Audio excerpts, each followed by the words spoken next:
waa gars yi li nga xam ne loolu la Serigne Modou Kara wax nañ leen dem déglu ko lan la wax Macky Sall ñu dem. bu fekkee élection nar naa am itam bële moo gën a gaaw ci jàmm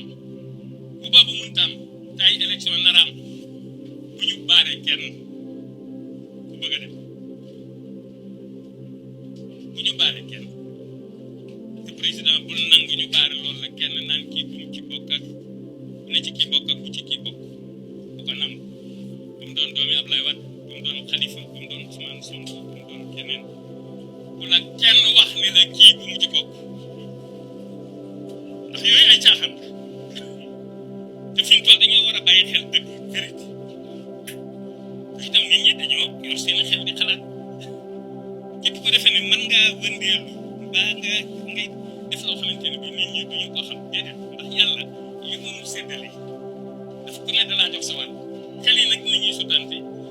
àlluwa ji nañu rawante njàng mi nañu rawante waaye ku nekk yaa ngay sam xel. waa jaajëf gars yi li nga xam ne loolu la Serigne Modou Kara wax dafa nekk loo xam ne dafa dëggu loo xam ne dëgg bu wér péng la di woote jàmm di jàpp gars yi rek di tëj léegi ñan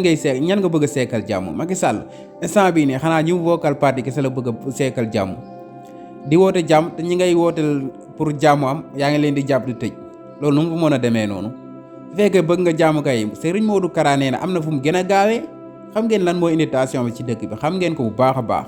mais su bëggee jàmm na dut foofu baaraam bi affaire bi jeex ñëpp nekk si jàmm wala daa bëggul jàmm